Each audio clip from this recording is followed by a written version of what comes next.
नमस्कार साथियों, आपका स्वागत है पब्लिक 24/7 यूट्यूब चैनल पर। आज हम आपके सामने एक विशेष चर्चा लाए हैं दिल्ली से संबंधित। दिल्ली में ऑफिसर्स के ट्रांसफ़र को लेकर सेंट्रल गवर्नमेंट ने एक ऑर्डिनेंस पास किया है। उस ऑर्डिनेंस में क्या है, उस ऑर्डिनेंस की चर्चा करने के लिए हम आए हैं सुप्रीम कोर्ट के वरिष्ठ अधिवक्ता श्री वरुण कुमार सिन्हा के साथ। सिन्हा साहब, आपका स्वागत है। नमस्कार।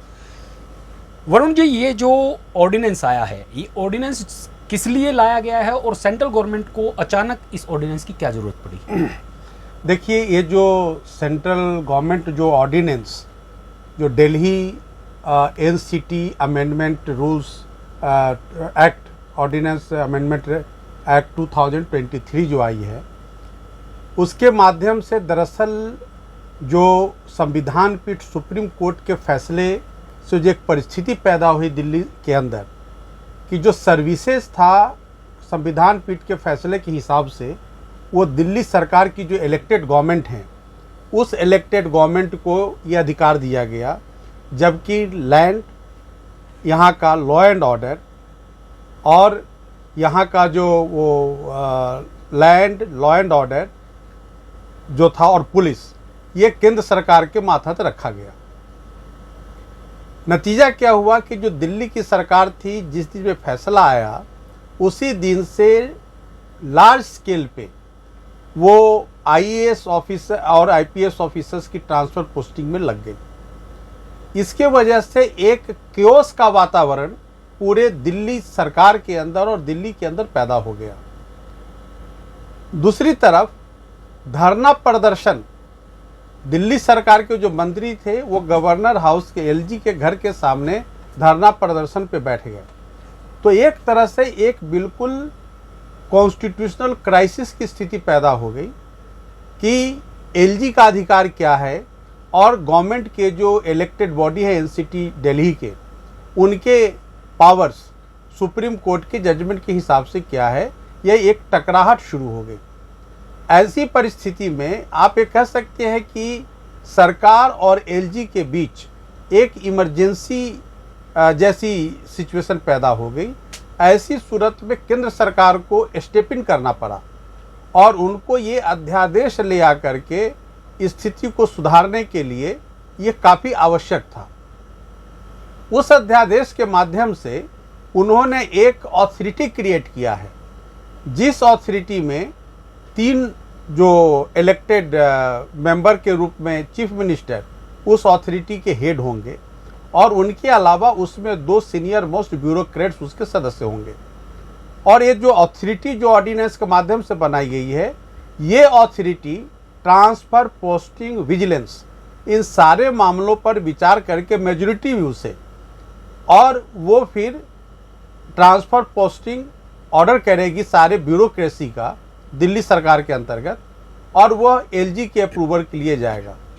एक बात मैं और बता दूं, अगर कमिटी के मेंबरान्स के बीच में अगर किसी तरह का डिफरेंस ऑफ ओपिनियन है तो वैसी सूरत में लेफ्टिनेंट गवर्नर जो दिल्ली के होंगे उनका डिसीजन फाइनल होगा और फिर उसको कोई डिस्प्यूट नहीं कर सकता है।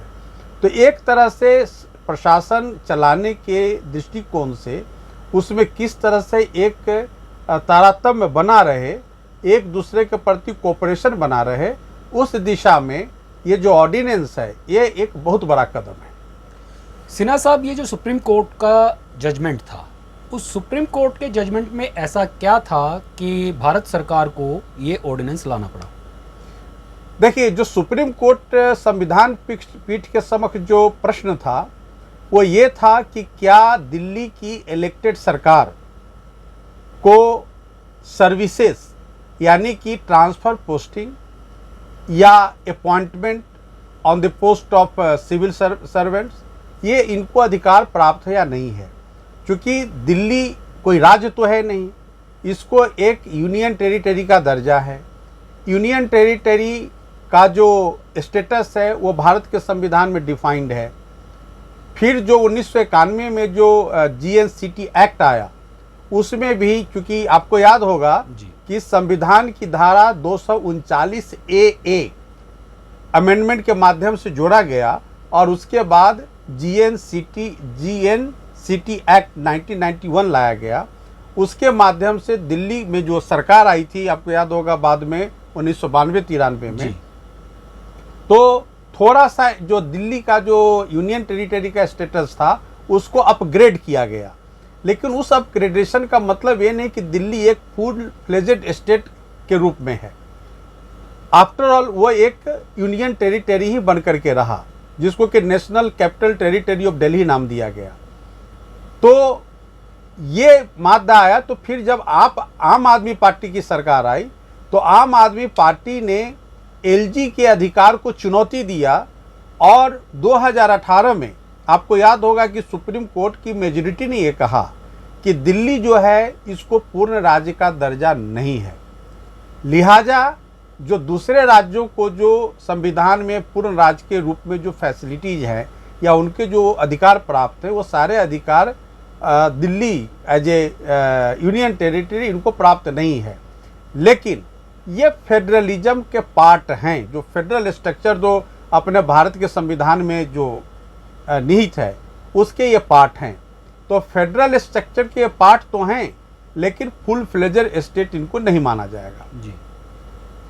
उस वक्त जो एलजी के पावर्स थे वो सारे पावर्स को सुप्रीम कोर्ट की मेजॉरिटी ने अफर्म किया कि नहीं, चूंकि ये फुल फ्लेजर स्टेट नहीं है, इसलिए एलजी को जो पावर जीएनसीटी एक्ट में या संविधान के तहत दिया गया है वो एक्सरसाइज कर सकते हैं। इन्होंने दोबारा इन सारी बातों को चुनौती दिया कि साहब अगर हम इलेक्टेड बॉडी हैं, इलेक्टेड गवर्नमेंट है, तो फिर हमें अधिकार इलेक्टेड गवर्नमेंट का क्यों नहीं प्राप्त है। और यहाँ लॉ एंड ऑर्डर, पुलिस, यहाँ के सर्विसेज, सबका अधिकार हमको प्राप्त होना चाहिए। यह मामला पुनः 5 सदस्यीय संविधान पीठ में गया, और 5 सदस्यीय संविधान पीठ ने कहा कि नहीं, जो land, police, law and order जो दिल्ली का है वो तो विषय रहेगा एलजी केंद्र के तहत, वो एलजी उस पर विचार करेंगे। लेकिन सर्विसेज का मामला उन्होंने दे दिया, यह कहते हुए कि जो गवर्नमेंट जो भी स्कीम बनाती है, पॉलिसी है, उसका प्रॉपर इम्प्लीमेंटेशन तब तक नहीं हो पाएगा जब तक कि ब्यूरोक्रेसी उनके मातहत नहीं रहे। तो उनके आदेश का पालना नहीं होगा तो जो स्कीम्स गवर्नमेंट की हैं वो प्रॉपर लागू नहीं होंगे। इन्हीं बातों को ध्यान में रखते हुए सर्विसेज का जो मामला था वो राज्य सरकार को दे दिया गया।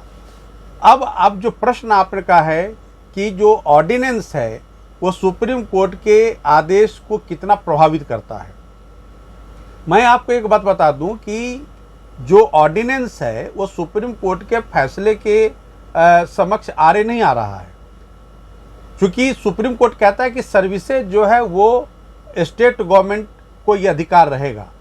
तो इस अमेंडमेंट के माध्यम से एक ऑथोरिटी क्रिएट किया गया है। तो आप कह सकते हैं कि जो ऑथोरिटी का क्रिएशन है इन फर्दरेंस ऑफ सुप्रीम कोर्ट के जजमेंट के हिसाब से है, क्योंकि किस तरह से सर्विसेज का जो अधिकार दिया गया है उसको प्रॉपरली इम्प्लीमेंट किया जाए, जिस उसके आधार पे फेडरल स्ट्रक्चर जो है बिल्कुल हेल्दी और इंटैक्ट बना रहे। क्योंकि आम आदमी पार्टी की जो सरकार है उसको संविधान में उतना विश्वास नहीं, बल्कि उसको जो सेंटर से कितना लड़ाई लड़ना है उस पर उनका फोकस ज़्यादा होता है। तो इन्हीं बातों को डाइल्यूट करते हुए कि राजनीतिक झगड़ा कम, राजनीतिक विवाद कम, और जो प्रशासनिक काम है उसको ज़्यादा फोकस किया जाए, उस लिहाज से इन्होंने एक ऑथोरिटी क्रिएट किया है 3 मेंबर्स, जिसके चेयरमैन चीफ मिनिस्टर होंगे।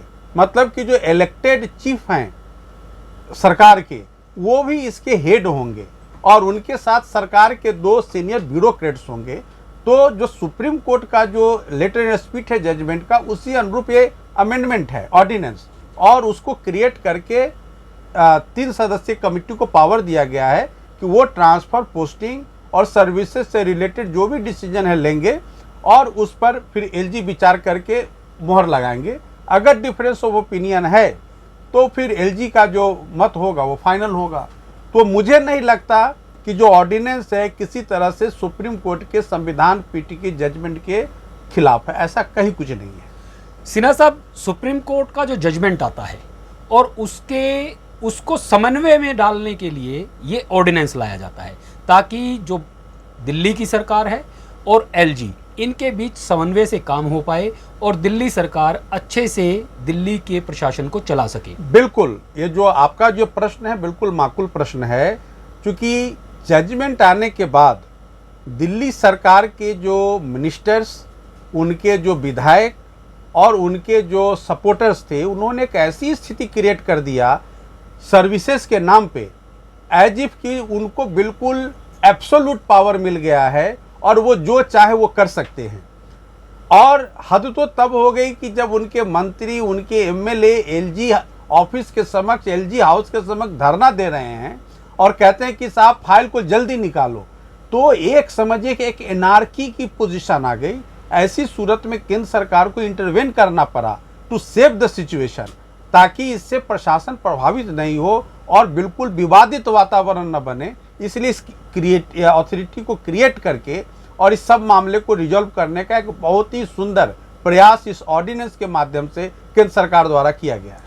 सिन्हा साहब, कहने का अर्थ ये है कि सुप्रीम कोर्ट से जो जजमेंट मिली उसको हथियार के तौर पर अरविंद केजरीवाल की सरकार उपयोग करने जा रही थी, उसको हथियार के तौर पे उपयोग ना कर पाए, एक अधिकार के तौर पे प्रशासन को अच्छे से चला पाए, ऐसा करने के लिए केंद्र सरकार ने इस ऑर्डिनेंस को लाया। बिल्कुल बिल्कुल, आप बिल्कुल सही, आपका प्रश्न है, क्योंकि जो जजमेंट के इम्पोर्टेंस को ये जो सरकार है दिल्ली की, वो शायद जितना समझना चाहिए नहीं समझ पाए।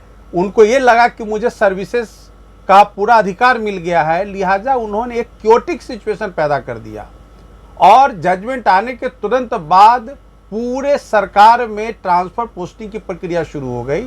तो ऐसी सूरत में जो पब्लिक इंटरेस्ट, या आप कह सकते हैं कि जो गवर्नमेंट की जो पॉलिसी, गवर्नमेंट के जो डिसीजंस हैं, उसके इम्प्लीमेंटेशन में बहुत बड़ी बाधा आती या समस्या उत्पन्न होता। इन सारी बातों को ध्यान में रखते हुए सरकार ने आर्टिकल 123 में जो उनको शक्ति प्रदत्त है उसका इस्तेमाल किया और एक अमेंडमेंट ला करके ऑर्डिनेंस में उन्होंने ये अथॉरिटी का क्रिएशन किया है। सिन्हा साहब, इस ऑर्डिनेंस के आने के बाद अरविंद केजरीवाल की सरकार इसके अगेंस्ट भी सुनने में आया कि सुप्रीम कोर्ट जा रही है, तो आपको क्या लगता है कि वहाँ क्या सुप्रीम कोर्ट इस पे कोई डिसीजन ले पाएगा या कुछ आगे इसे चुनौती मिल पाएगी? देखिए, ऐसा है कि जो दिल्ली की सरकार है उसको सत्ता चलाने में कम रुचि है और केंद्र सरकार से लड़ाई करने में ज़्यादा रुचि है। तो ऐसी सूरत में वो कोर्ट जा सकते हैं, इस पर उन्हें कोई रोक भी नहीं सकता है, उन्हें संवैधानिक अधिकार प्राप्त है, वो जा सकते हैं। लेकिन जो मेरा नज़रिया है, मैंने सुप्रीम कोर्ट के जजमेंट को भी पढ़ा है, मैंने अध्यादेश को भी पढ़ा है, लगता है कि कहीं कोई कन्फ्लिक्ट नहीं है अध्यादेश और सुप्रीम कोर्ट के जजमेंट के बीच, बल्कि जो अध्यादेश है वो सुप्रीम कोर्ट के जजमेंट की इम्प्लीमेंटेशन में एक, आप कह सकते हैं कि व्हीकल का काम कर रही है और एक अथॉरिटी बना करके उसको इम्प्लीमेंट करने में एक सही दिशा है। बहुत बहुत धन्यवाद सिन्हा साहब, नमस्कार। आपने बड़ी महत्वपूर्ण जानकारी दी। साथियों, जिसको एक दूसरे का टकराव समझा जा रहा है, ना तो सुप्रीम कोर्ट की जजमेंट और ना ही केंद्र सरकार का ये ऑर्डिनेंस, ये आपस में नहीं टकरा रहे हैं। ये एक दूसरे के साथ समन्वय बिठाने के लिए और उस समन्वय के आधार पर दिल्ली की सरकार इस प्रशासनिक व्यवस्था को अच्छे से संभाल पाए, दिल्ली को अच्छा रख पाए, इस सब की व्यवस्था इस ऑर्डिनेंस के माध्यम से की गई है। अब इसके बाद भी अगर कोई इस ऑर्डिनेंस का विरोध करना चाहता है तो शायद उसकी समझ का डिफरेंस है और उस डिफरेंस को वो ऐसे दूर नहीं कर सकते, क्योंकि जो दिमाग में भरा रहता है उसको खाली करते हैं तो दिमाग में चीज़ें समझ आने लगती हैं, और जब कोई समझना ही ना चाहे, दिमाग को भरा रखे, तो उसे कुछ भी समझ नहीं आता है। जय हिंद, जय भारत। नमस्कार।